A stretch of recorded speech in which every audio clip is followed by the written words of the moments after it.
എല്ലാവർക്കും നമസ്കാരം. ഞാൻ സരിതാ മഹേശ്വരൻ. ഇന്ന് ശ്രീകൃഷ്ണവിലാസ മഹാകാവ്യത്തിൻ്റെ 9ാമത്തെ സർഗത്തിലെ 71, 72 എന്നീ 2 ശ്ലോകങ്ങളാണ് നമ്മൾ പഠിക്കാൻ പോകുന്നത്. 2 ശ്ലോകങ്ങളിലും ഉപജാതി വൃത്തമാണുള്ളത്. ഇവിടെ വർണ്ണിക്കണത് കഴിഞ്ഞ ദിവസം പറഞ്ഞു നിർത്തിയതാണ്.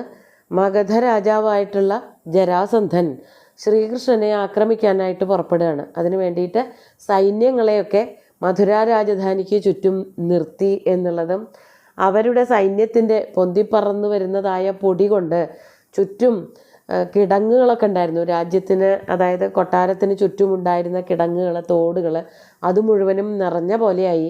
സാധാരണ വെള്ളം കൊണ്ടാണ് നിറയാറുള്ളത്, ഇപ്പോൾ പൊടി കൊണ്ട് നിറഞ്ഞു എന്നൊക്കെ കവി അതിശയോക്തി ചേർത്ത് വർണ്ണിച്ചു. ഇനി എന്തൊക്കെയാണ് യുദ്ധങ്ങളിലേക്കുള്ള ആ പോക്ക്, വർണ്ണനയൊക്കെ എങ്ങനെയാണെന്ന് നോക്കാം. നമുക്ക് ആദ്യം 71ാമത്തെ ശ്ലോകം നോക്കാം. ഉദീർണഘോരധ്വനിനാ പരീത പൃഥ്വീപതീനാം പ്രതനാർണവേന ആയാമ വിസ്താരവതീ ബഭാര ദ്വീപശ്രിയം സാ യദുരാജധാനി. ആദ്യം പദച്ഛേദം പറയാം. ഉദീർണഘോരധ്വനിനാ പരീത പൃഥ്വീപതീനാം പ്രതനാർണവേന ആയാമ വിസ്താരവതീ ബഭാര ദ്വീപശ്രിയം സാ യദുരാജധാനി. പദച്ഛേദമൊന്നും പറയാനില്ല, പദങ്ങൾ മാത്രമേ പറയാനുള്ളൂ. ഇവിടെ ആ യദുരാജധാനിയായിട്ടുള്ള മഗധയ്ക്ക് എന്ത് മാറ്റമാണ് സംഭവിച്ചത്, എന്തുപോലെയായി തീർന്നു എന്ന് കവി വർണ്ണിക്കുകയാണ്. സാ യദുരാജധാനി, യാദവന്മാരുടെ രാജധാനി, തലസ്ഥാനമായിട്ടുള്ള കൊട്ടാരമിരിക്കുന്നതായ ആ മധുരാപുരി ഉണ്ടല്ലോ, അതെന്തായി തീർന്നു? പൃഥ്വീപതീനാം ഉദീർണഘോരധ്വനിന പ്രതനാർണവേന പരീത ആയാമ വിസ്താരവതി ദ്വീപശ്രിയം ബഭാര. ആ നഗരം ദ്വീപശ്രിയം, ദ്വീപം എന്ന് പറഞ്ഞാൽ ദ്വീപ്, ദ്വീപശ്രിയം എന്ന് പറഞ്ഞാൽ ദ്വീപിൻ്റെ ശ്രീയെ.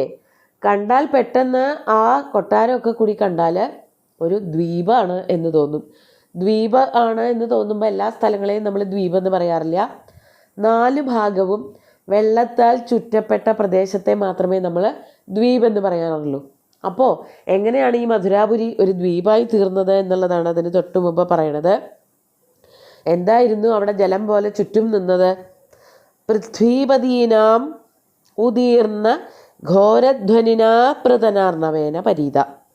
ആ നഗരത്തിന് ചുറ്റും, അല്ലെങ്കിൽ ആ കൊട്ടാരത്തിന് ചുറ്റും പരീത, ചുറ്റപ്പെട്ട് നിൽക്കുകയായിരുന്നു.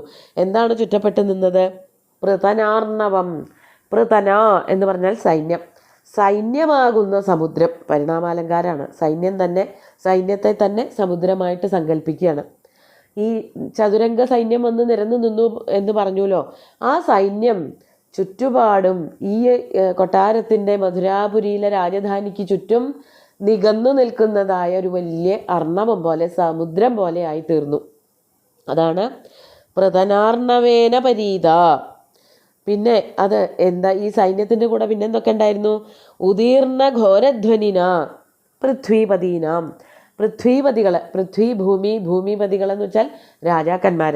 മഗധ രാജ്യവുമായിട്ട് ചർച്ചയുണ്ടായിരുന്ന, മഗധ രാജ്യത്തെ സാമന്ത രാജ്യക്കാർ അല്ലെങ്കിൽ മറ്റു രാജ്യക്കാർ, ജരാസന്ധനുമായിട്ട് കൂട്ടുണ്ടായിരുന്ന രാജാക്കന്മാരൊക്കെ തന്നെ, അവരെല്ലാവരും ശ്രീകൃഷ്ണനുമായിട്ട്, അതായത് കംസനെ കൊന്നു എന്നുള്ള ദേഷ്യത്തിൽ ശ്രീകൃഷ്ണനോടും അതുപോലെ തന്നെ ഉഗ്രസേനനോടുമൊക്കെ യുദ്ധം പ്രഖ്യാപിച്ചുകൊണ്ട് വന്നവരായിരുന്നു. അവരുടെ എല്ലാവരുടെയും തന്നെ പൃഥ്വീപതീനാം, രാജാക്കന്മാരുടെ മുഴുവനും തന്നെ ഉദീർണ ഘോരധ്വനിന പ്രതനാർണവേന പരീത. ഉദീർണം, അവർ പുറപ്പെടുവിക്കുന്നതായ ഘോരധ്വനി, ഉറക്കെയുള്ളതായ ശബ്ദങ്ങൾ. ആ ശബ്ദങ്ങളാൽ എന്തുപോലെ തോന്നിച്ചു ഈ സൈന്യത്തെ കണ്ടപ്പോൾ? സമുദ്രം പോലെ തോന്നിച്ചു. അതാണ് പ്രതനാർണവേന, സൈന്യങ്ങളാകുന്ന സമുദ്രത്താൽ. അപ്പോൾ സമുദ്രത്തിനും ഉണ്ടാവും വലിയ തിരമാലകൾ വന്നടിക്കുന്ന ശബ്ദങ്ങൾ, അതിലെ ഈ മത്സ്യങ്ങൾ, അതുപോലെ തന്നെ തിമിംഗലം പോലെയുള്ള ജീവികളുടെ ശബ്ദങ്ങളൊക്കെ ഉണ്ടാവും. അതുപോലെയായിരുന്നു ഈ സൈന്യങ്ങൾ വന്ന് ചുറ്റും നിരന്നിട്ട് ഒരു സമുദ്രം പോലെ തോന്നിപ്പിച്ചത്. ഈ സമുദ്രത്താൽ ചുറ്റപ്പെട്ടതായ പ്രതനാർണവേന പരീത ആയാമ വിസ്താരവതീ ദ്വീപശ്രിയം ബഭാര. ആയാമ വിസ്താരവതി. ഈ രാജധാനി നല്ല നീളവും പരപ്പുമുള്ളതായ വലിയൊരു ദ്വീപ് പോലെ ശോഭിച്ചു. രാജധാനിക്ക് അതിൻ്റെ ഒരു വലിയ ചുറ്റുമതിലും അവിടെ കുറച്ച് ആൾക്കാരൊന്നുമല്ലല്ലോ, ധാരാളം പേര് അവിടെ താമസിക്കുന്നുണ്ട്. ശരിക്കും ആയാമം അതുപോലെ വിസ്താരം എന്നൊക്കെ പറഞ്ഞാൽ ഏതാണ്ട് ഒന്ന് തന്നെയാണ്. നല്ല നീളവും വീതിയൊക്കെ ഉള്ളതായ വലിയൊരു ദ്വീപ് പോലെ ആ രാജധാനി ദൂരെ നിന്ന് നോക്കുമ്പോൾ തോന്നിപ്പിച്ചു.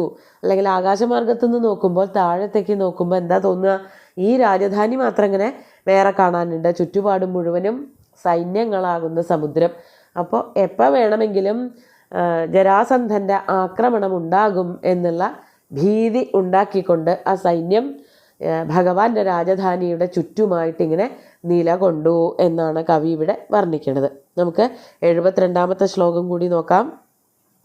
പരാഭവം പ്രേക്ഷ്യ യദൂദ്വഹാസ്തം ക്രുധാജ്വലന്തഃ സഹസോദതിഷ്ഠൻ വിപക്ഷഭൂഭൃത്കടകാടവീം താം ദഗ്ധും പ്രപന്ന ഇവ പാവകത്വം.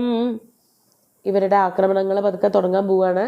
യാദവന്മാരും അതുപോലെ തന്നെ മഗധയിലെ രാജാക്കന്മാരും തമ്മിലുള്ളതായ യുദ്ധത്തിനുള്ള പുറപ്പാടാണ്. നമുക്ക് ആദ്യം പദച്ഛേദത്തിലേക്ക് കടക്കാം.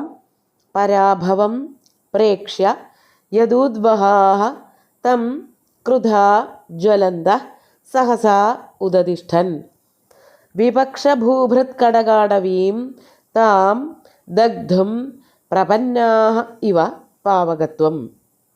യാദവന്മാർക്ക് നല്ലവണ്ണം ദേഷ്യം വന്നു. പ്രത്യേകിച്ച് കാരണങ്ങളൊന്നും ഇല്ലാതെയാണ് ജരാസന്ധൻ്റെ സൈന്യം ഇവിടെ വന്നിരിക്കുന്നത് എന്നാണ് തോന്നുക. ജരാസന്ധൻ്റെ സൈന്യം ശരിക്കും വന്നത് ജരാസന്ധൻ്റെ മക്കളെ വിവാഹം കഴിച്ച കംസൻ മരിച്ചു എന്നുള്ള ദേഷ്യം കൊണ്ടാണ്. അതാണ് യഥാർത്ഥത്തിലുള്ള യുദ്ധഹേതു. പക്ഷേ യാദവന്മാർക്കത് മുഴുവനൊന്നും മനസ്സിലാവില്ല. വെറുതെ മഗധയിലെ രാജാക്കന്മാരും അവിടുത്തെ സൈന്യങ്ങളൊക്കെ യുദ്ധത്തിനായിട്ട് ഒരുങ്ങി വന്നിരിക്കുകയാണ് എന്നുള്ളതിൻ്റെ ദേഷ്യം യാദവന്മാർ പ്രകടിപ്പിക്കാൻ തുടങ്ങി എന്നാണ് പറയണത്. ക്രുധ ജ്വലന്ത യദൂദ്വഹാഃ. ക്രുധ ദേഷ്യം, കഠിനമായിട്ടുള്ള ദേഷ്യം കൊണ്ട്, ജ്വലന്ത ജ്വലിക്കുന്നവരായ. ദേഷ്യം വന്ന് ജ്വലിക്കുക എന്ന് പറഞ്ഞാൽ പിന്നെ അവിടെ എന്താ ചെയ്യാൻ പോണ പ്രവൃത്തി എന്നുള്ളതൊന്നും നോക്കില്ല. അത്രയ്ക്ക് ഭീകരമായിരിക്കും പ്രതിപ്രവർത്തനങ്ങൾ. അങ്ങനെ ദേഷ്യം വന്ന് ജ്വലിച്ച് നിൽക്കുന്നവരായിട്ടുള്ള യദൂദ്വഹാഃ യാദവകുല വീരന്മാർ അവരെന്ത് ചെയ്തു? തം പരാഭവം പ്രേക്ഷ്യ, വരാൻ പോകുന്ന പരാഭവത്തെ, അതായത് തോൽവി, അത്രയ്ക്ക് വലിയ സൈന്യം വന്നേക്കണത്. ഇനി പ്രവർത്തിച്ചിട്ടില്ല എന്നുണ്ടെങ്കിൽ ജരാസന്ധരും സൈന്യങ്ങളും കൂടി തങ്ങളെ തോൽപ്പിക്കുക തന്നെ ചെയ്യുമെന്ന് മനസ്സിലാക്കിയിട്ട്, അതാണ് പരാഭവം പ്രേക്ഷ്യ, വരാൻ പോകുന്നു. അപ്പോൾ സേനാനായകന്മാർക്കൊക്കെ മനസ്സിലായി യുദ്ധം ചെയ്തിട്ടില്ല, പ്രതിപ്രവർത്തനം നടത്തിയിട്ടില്ല എന്നുണ്ടെങ്കിൽ തോറ്റു തുന്നം പാടും. ജരാസന്ധൻ ഈ മധുരാപുരിയെ മുഴുവനും അവരുടെ വശത്തേക്കാക്കും എന്ന് മനസ്സിലാക്കിയിട്ട് ഇവരെല്ലാവരും കൂടി കഠിനമായിട്ടുള്ള യുദ്ധത്തിനായിട്ട് പുറപ്പെടുകയാണ്. അതാണ് പരാഭവം പ്രേക്ഷ്യ താം വിപക്ഷ ഭൂഭൃത് കടകാടവീം ദഗ്ധും. ആ വിപക്ഷ ഭൂഭൃത് കടകാടവി, വിപക്ഷന്മാരെന്ന് പറഞ്ഞാൽ ശത്രുക്കൾ, ശത്രുക്കളുടെ രാജാക്കന്മാർ, ഭൂഭൃത്തുക്കൾ, അവരുടെ കടകാടവി എന്ന് പറഞ്ഞാൽ അവരുടെ പക്ഷത്തുള്ള കാടിനെ, അതായത് അവരുടെ ഒരു പക്ഷം എന്ന് പറയുന്നത് ഒരു കാട് പോലെ, അത്രയ്ക്ക് വലിയ ഒരു സൈന്യമായിട്ടാണ് വന്നേക്കുന്നത്. കാട് പോലെയാണ് സൈന്യങ്ങൾ നിലകൊള്ളുന്നത്. രാജാക്കന്മാർ, സാമന്ത രാജാക്കന്മാർ, വലിയ രാജാക്കന്മാർ, അതുപോലെ സേനാനായകന്മാർ, ഭടന്മാർ എല്ലാവരും ഉണ്ട്. അതുകൊണ്ടാണ് അവരെ ഒരു കാട് പോലെ കവി വർണ്ണിച്ചത്. അതാണ് വിപക്ഷ ഭൂഭൃത്ത് എന്ന് പറഞ്ഞത്.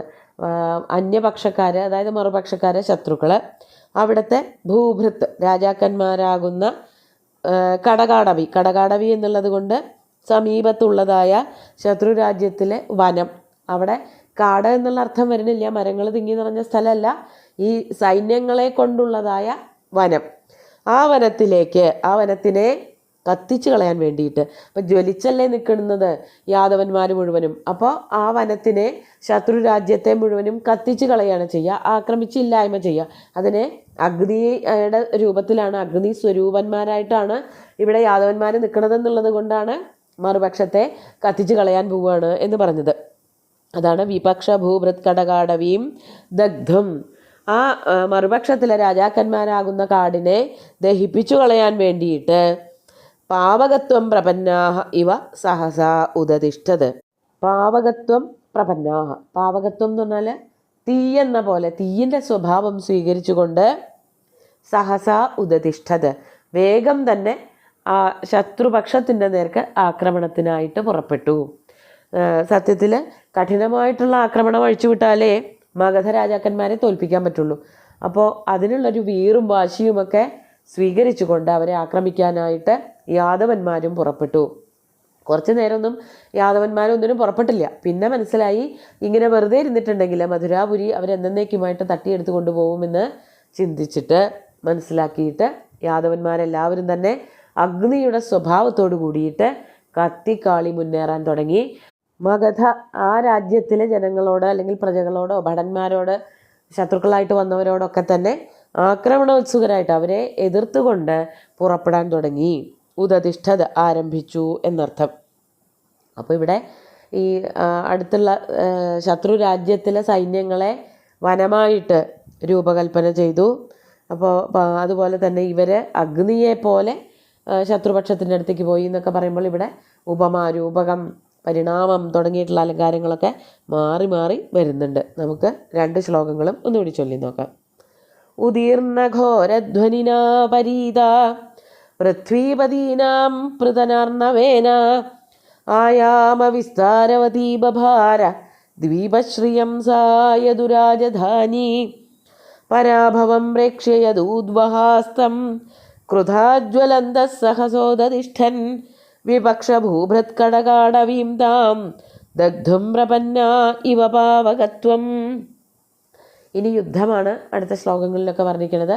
സുന്ദരമായിട്ടുള്ള 2 ശ്ലോകങ്ങളും ഭഗവാന്റെ കാൽക്കൽ അർപ്പിച്ചുകൊണ്ട് ഗുരുവായൂരപ്പനെ സാഷ്ടാംഗം നമസ്കരിച്ചുകൊണ്ട് എല്ലാവർക്കും ശുഭദിനം നേർന്നു നിർത്തട്ടെ. നന്ദി.